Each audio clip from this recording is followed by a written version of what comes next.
2 The Redline Productions proudly presents.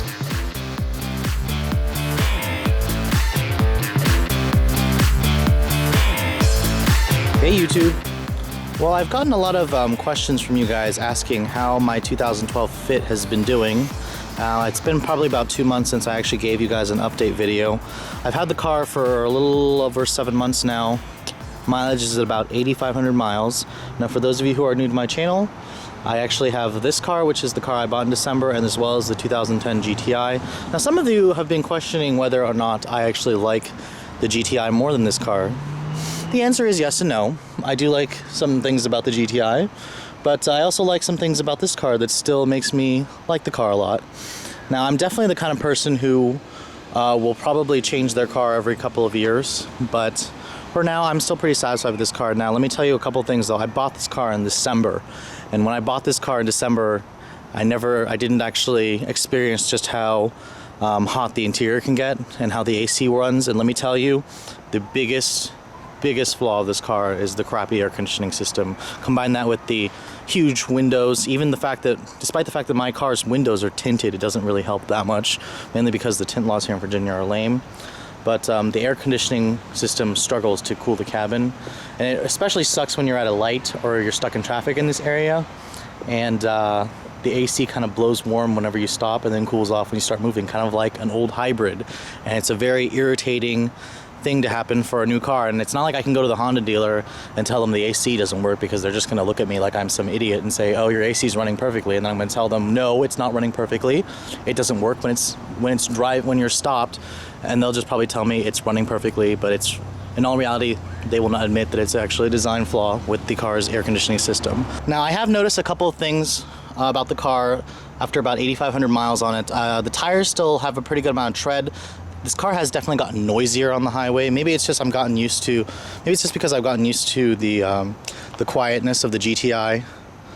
But this car definitely, you can feel that it does not have an independent rear suspension. It crashes over bumps, and I'm definitely starting to notice that more now that I drive around other cars that have independent rear suspensions.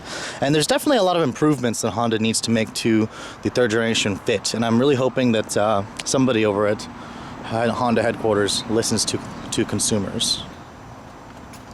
So this is what the interior looks like after 8,500 miles of wear. You can see the carpet. I haven't really felt like vacuuming it just because it's really hot. You can see where my foot rests for the clutch and the gas pedal. It's whatever, it's cheap carpet. The seats still look pretty nice. I did notice the driver's side shows a little bit more wear than I would like. Now remember, this isn't factory leather. This is that dealer installed leather by Catskin. So I do put leather conditioner once a month in this car, so I'm a little disappointed. It's not like my ass is fat, so I'm not sure why the seat is wrinkling, and there's a nice little wrinkle right there. But the leather, nevertheless, looks really good. Not very great for the heat and the sun. Let me tell you how many times I've gotten in this car and burned my ass every time I got in here. I do notice sometimes that the leather gets shiny here. I have been putting a little bit of leather conditioner to keep that from happening. The back seat, though, looks pretty much brand new. And that's because I don't really keep passengers in the back. Mostly it's just me and my +1 in the front seat. Door panel here, new. I mean, the back seat on this car will pretty much be rarely be used.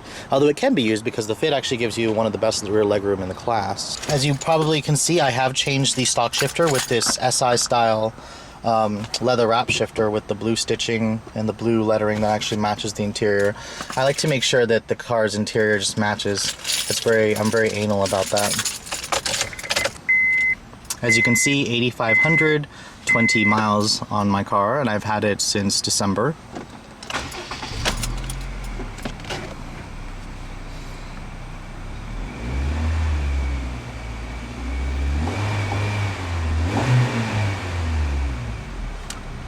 The blue gauges in this car still look really nice to me. I actually like the way they look over the GTIs just because I like the blue color in here. The steering wheel is starting to show a little bit of smoothness right there. You can see that's where I constantly have my hand resting, so I'm probably going to have to take a little bit of leather conditioner to that just to keep it from getting too smooth. Rest of the interior, how it's held up, I have noticed a couple of cheapness about this car in terms of fit and finish. Like, I don't know why this pillar doesn't really fit properly there. I mean, my friends keep pointing it out. It looks like when they installed the leather over here, it actually looks like they didn't install that properly, so that doesn't really fit right back over there. The other side though is fine. Of course, this kind of here is a little bit flimsy feeling. It's because I can kind of easily push down on it, but I kind of have to remind myself, as well as my significant other, that this car is a subcompact and it's a cheap car. I mean, not essentially in the way it drives, just maybe the rest of the interior is a little bit cheap. But I still love the car. I think probably in the next couple of years I'll probably be ready to upgrade to a car with a nicer interior, with a little bit more luxury, a little more tech, because as you can see, I have like a ghetto satellite radio receiver in this car with the antenna going over there, because I didn't want to put it on the roof because that scratches the paint. And then I have my little Bluetooth right there, which is probably the most like I could get over the satellite radio, but the Bluetooth up here probably is what really irritates me.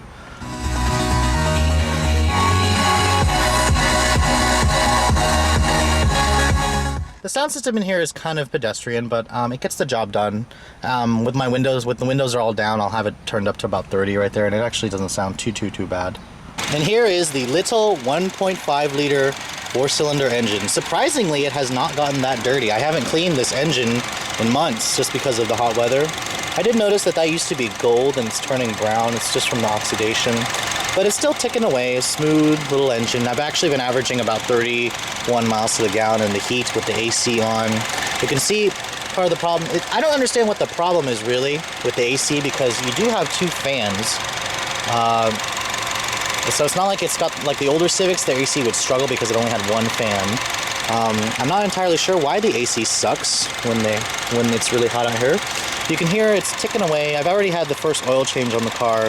Still have the HID headlights, and I didn't even notice the hood opens this big. That's kind of cool, but it's a really light hood nevertheless.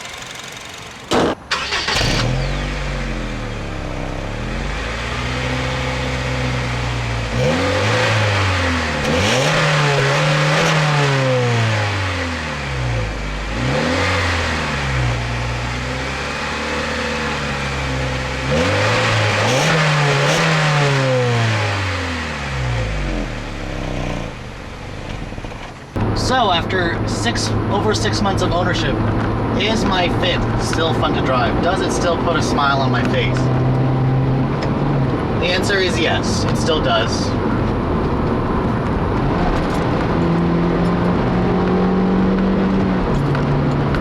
It still corners pretty well. I mean, it's not as good as the GTI, I will admit, but for the money, this car still drives fantastically. Much better than all the other subcompacts in the class. Although I will admit I haven't driven the Sonic yet, but I just like the way this car feels. It's like a go-kart. It's like a cheap, inexpensive, street-legal go-kart.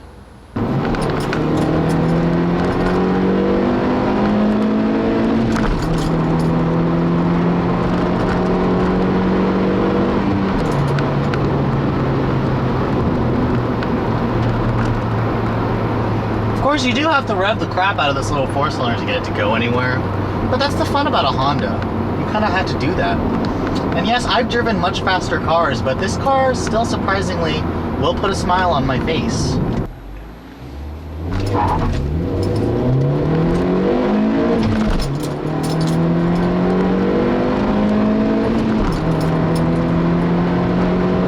And 60. Not bad. Not great, but not bad. Really, the magic about this car is the way it handles, not in its brute force acceleration. That's what people don't seem to understand, is when I tell them that, you know, my Fit is still fun to drive. They're like, how? It's so small. It's so underpowered. I'm like, yeah, it's small, and it is slightly underpowered, but it's not boring to drive. It's all about how this thing corners.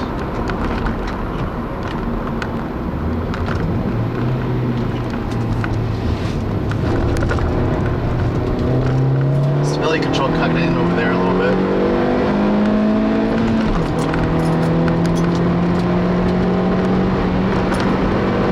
You can hear it gets pretty noisy around this corner. Woo! For $17,000, this is one of the most fun cars you can buy for the money.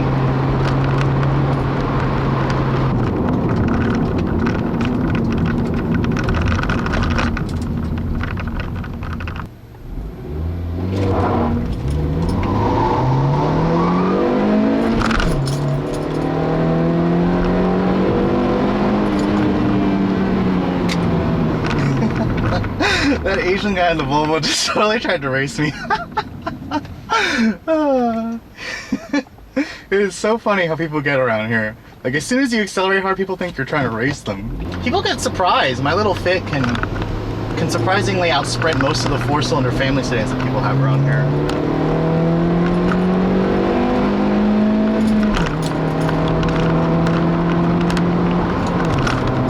You know, it sucks. The weather's been so hot lately, I haven't been able to drive my Fit like this. Mostly I've been driving around this car like sweating because the AC sucks and it's really slow in the heat with the air conditioning on, but I forgot how much fun this car actually is to drive when you turn the air conditioning off and just shift the gears yourself, you know. I still appreciate this car. 7 months out of ownership, I still appreciate the car, and you know, I probably won't trade it for anything until, like, because right now, there's nothing out that I really would personally trade it in for. I'm really excited to see what Honda does with the Fit for 2014, but as of now, there's nothing really I would trade this car in for just yet. And you've got to keep the revs up. I mean, the sweet spot in this car is between 4,500 and 5,500 RPM. That's when it actually feels like it has a little bit of go.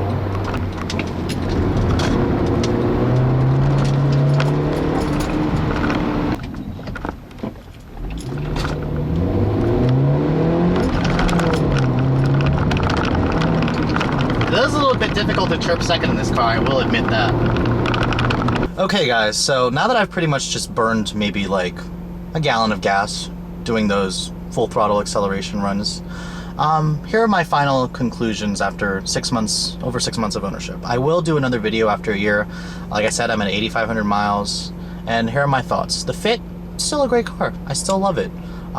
Driving around in the summertime in the traffic, I still get 30 miles to the gallon in 100% city driving. On the highway, I will get 40 miles to the gallon. Now, as you probably heard me mention several times, few concerns with this car that I hope Honda addresses with the next generation. The big one, the lack of tech. There is no Bluetooth and XM radio. The noise is starting to get a little bit annoying. You know, I didn't notice it at first, but now that I actually have somebody in the car with me all the time, it's kind of annoying when you're trying to have a conversation with them on the highway, or if you get a phone call on the highway and all you hear is the engine and the road noise. It could use an SI version. I mean, if Ford gives us a Fiesta ST, Honda damn well better give us a Fit SI, because I would buy it in a heartbeat. I would appreciate more tech features, sunroof, leather seats should be a factory option, heated seats, you know. HID headlights would be great, but I don't think Honda would actually put that on a Fit, especially when you can't even get it on a Civic. Although you can get it on a CRZ, which is pretty stupid. Honda just isn't very consistent sometimes. But overall, fun car. Still puts a smile on my face, especially when you're in the mood to rag on it and drive it and rev the hell out of it, because the little engine, it likes to be revved. But overall, still a great car. Just don't buy it if you live in a really hot climate and refuse to tint the windows, because you need to tint the windows a dark tint and be prepared to sweat in the car with the AC on full blast when you're stopped. It works just fine when you get going, but when you're stopped at a light or in traffic, it doesn't work very well. But anyways, guys, hope you've enjoyed my quick long-term update of my 2012 Fit. Stay tuned and subscribe to my channel for more videos. Anyways, thanks for watching. Have a great day.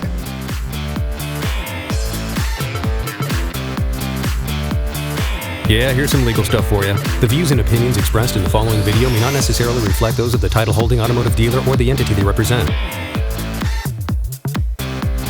All videos are filmed with permission by a professional driver on a set course with the collaboration and assistance of local law enforcement authorities. Do not attempt. Logos and brandings of vehicle manufacturers, dealerships, and online social media sites are the sole property of their respective representation, used with permission. The To The Redline logo, soundtrack, and web resources, as well as all other associated media, are copyrighted intellectual property of To The Redline LLC. All rights reserved.